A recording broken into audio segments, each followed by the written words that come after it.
Bubba's hanging on. Here comes Hamlin.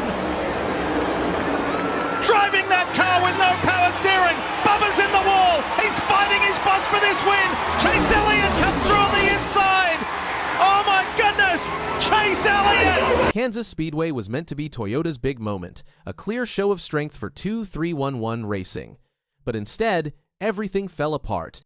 Teammates clashed, tempers boiled over, and playoff hopes were crushed. When it was all over, Bubba Wallace was angry, Denny Hamlin was on the hot seat, and Chase Elliott, the surprise contender, walked away with the win. Let's rewind. This wasn't just another race. It was one of the most intense playoff showdowns of the season. Every lap felt like a ticking time bomb.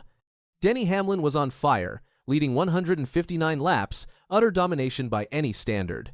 Bubba Wallace, despite a rough start, clawed his way back into the conversation. The 23 car came alive. And by the first overtime, Wallace had the lead. He was on the brink of a huge victory. All he had to do was hold on. But just as Wallace approached the white flag, a 4-car crash triggered a caution. Everything reset. Another overtime. Tension boiling over. And that's when things took a turn, literally. As the green flag dropped for the second overtime, Denny Hamlin dove low into turn 3. Too low. He got tight, tagged Wallace, and sent him slamming into the wall. Just like that, Wallace's shot at glory evaporated, and the door opened. Enter Chase Elliott. With 4 fresh tires and nothing to lose, Elliott rocketed past the chaos like a man possessed. He led only 24 laps all day, but when it counted, he was gone. When asked about it afterward, he kept it simple: I wasn't going to lift. And he didn't. He knocked Hamlin out of the way and took the checkered flag like a thief in the night. The crowd erupted, but behind Elliott's celebration, the real story was unfolding. Bubba Wallace didn't wait to voice his feelings. Out came the middle finger, aimed directly at his team owner, Denny Hamlin. On pit road, Wallace tried to keep it cool. But his words said everything. 2 years ago, I'd probably say something dumb. But he's a dumbass for that move. I don't care if he's my boss, we're going for the win. That wasn't just post-race frustration. That was betrayal. Wallace had done everything right. He fought back, took the lead, and was 1 lap away from victory. And his own co-owner took him out. For what? A desperate dive? A reckless gamble? Hamlin didn't deny the contact. He didn't dodge the blame. Got really, really tight with the 23, he said. Just couldn't finish it there in the last corner. We let the 9 win. But tight racing and reckless racing aren't the same. And fans knew it. The internet lit up. Was Hamlin selfish? Did he cost Toyota the win? More importantly, did he wreck his own driver's playoff hopes? Wallace came into Kansas 26 points below the cut line. He gained just 1 point. Now, heading into the Roval, it's must-win territory. Wallace didn't hold back. I hate that we gave it to Chevrolet, he said. Toyotas were super fast. I thought it was meant to be. Then it wasn't. Imagine the frustration.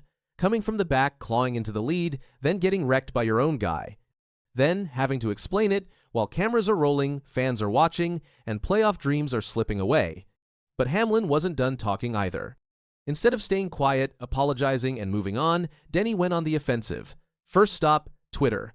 Give me a break, he snapped.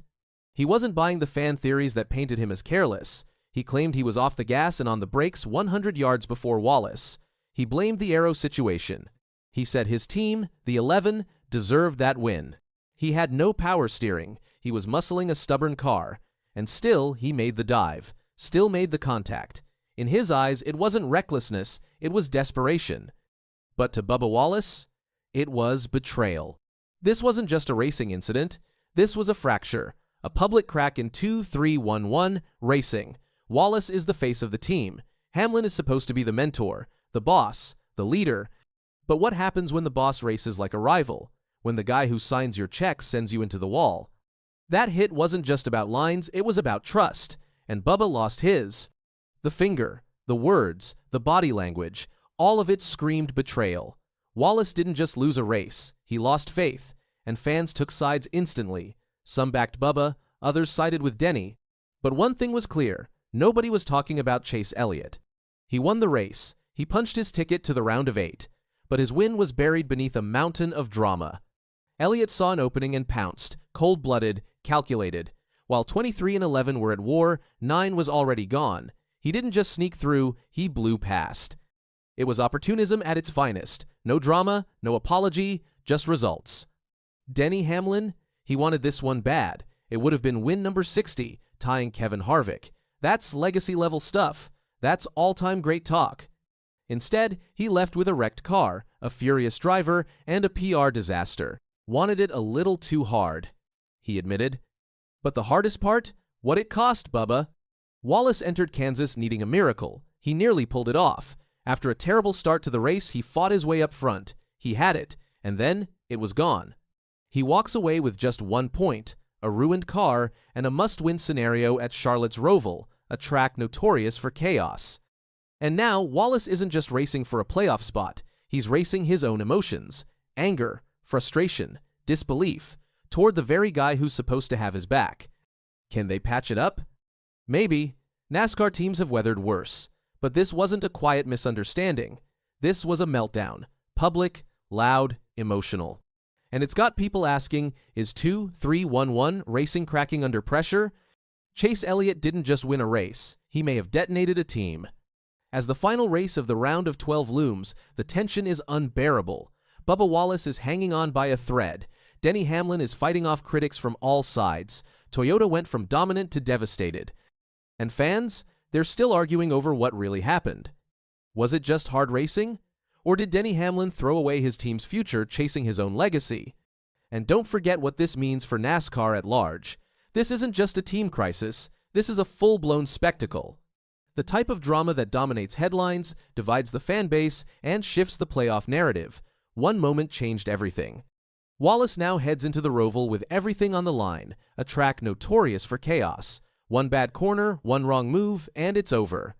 For a driver who clawed his way into relevance, who fought from outside the top 20 to a race lead, this could be the cruelest ending imaginable. And what about Denny? The legacy he's chasing is now under a microscope. Yes, he wants to be remembered as one of the greats. Yes, 60 wins would put him in elite company. But if he's remembered more for taking out his own driver than for winning, what kind of legacy is that? This is the question hanging over 2-3-1-1. Can you run a team and race against it at the same time? Is it possible to be both boss and competitor? Because Sunday's chaos suggests the answer might be no. Something has to give. And soon. The fans are watching, the media is circling, and you better believe NASCAR is paying attention. Moments like this define seasons. They make or break careers. And they sure as hell don't go away quietly. Chase Elliott might have won the battle. But the war? It's far from over. So now I'll ask you again. Was this just hard racing, or did Denny Hamlin let desperation, ego, and pressure sabotage his own team's future?